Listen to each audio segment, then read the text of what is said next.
Madhapur hitech సిటీలోని Medicover hospitals వైద్యులు 12 ఏళ్ల బాలుడికి అరుదైన చికిత్స చేశారు.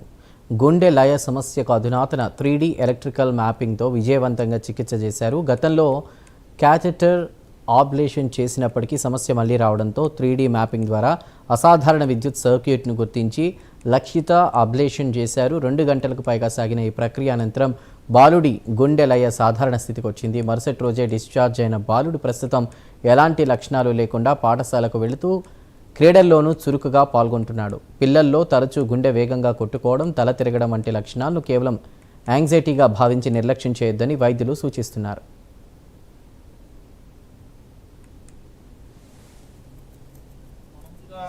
జస్ట్ టెన్షన్ వల్ల కాదు, ఇది మామూలు రిథమ్ డిస్టర్బెన్స్ కూడా కాదు, ఇది ఒక వ్యత్యాసమైన ఒక rare type of case.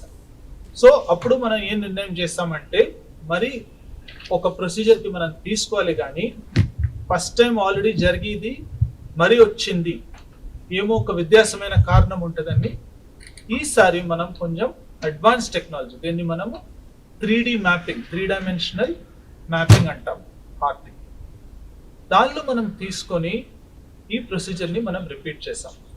So మనము మరి హార్ట్ లోపల ఇలాంటి సిగ్నల్స్ మెజర్ చేసే వైర్స్ మల్టిపుల్ ఏరియాస్లో గుండె లోపల పెట్టి దాన్ని మనం జస్ట్ ఒక లిమిటెడ్ సిగ్నల్స్గా అనలైజ్ చేయకుండా complete 3 dimensional electrical map, high density map అంటారు.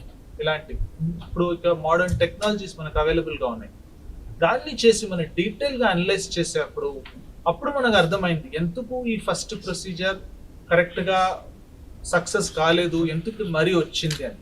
ఎందుకంటే మామూలుగా ఈ వయసులో మనము చూడలేకుండా రేర్ ఒక సిచ్యువేషన్ మనం చూసాము హార్ట్ లోపల. రెండోది, ఇప్పటికి మనం ఉన్నాయి అడ్వాన్స్ టెక్నాలజీస్, ఎస్పెషలీ హార్ట్ లోపల మనకు 3 డైమెన్షనల్ మ్యాపింగ్, ఇవన్నీ కొత్త టెక్నాలజీస్ వచ్చినాయి. దాంతో పాటు మనకు చాలా ఇలాంటి rhythm disturbance complete curative solutions కూడా మనకు కంప్లీట్గా క్లియర్ చేసేలాగా కూడా పాసిబుల్ ఉంటుంది. ఇలాంటి కంప్లీట్గా మెడిసిన్స్ ఆపేసి నార్మల్ లైఫ్కి మరి వెళ్ళటం, అన్ని యాక్టివిటీస్ చేసుకోవడం.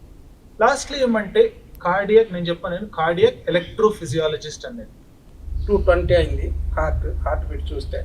సాధారణంగా అప్పుడు వచ్చి ఇక్కడ కన్సల్ట్ చేస్తే ఇక్కడ మెడికవర్లో అందరూ సపోర్ట్ చేశారు, మనకి మంచిగా చేశారు. సార్ అయితే చాలా సపోర్ట్ చేశారు. సార్ వల్ల మా అబ్బాయి ఇప్పటికి మంచిగా ఉన్నారు, చాలా బాగున్నారు. ఎలా గుర్తుపెట్టారు ఫస్ట్ మీరు? అది హార్ట్ ఎలా గుండు పెడితే దర కొడుతుంది, అతనే మా అబ్బాయి చెప్పాడు. ఆ సమయంలో ఎలా అనిపించింది మీ అబ్బాయి, అంటే ఏం చేశారు, ఎలా అదే హార్ట్ మీద చెయ్యి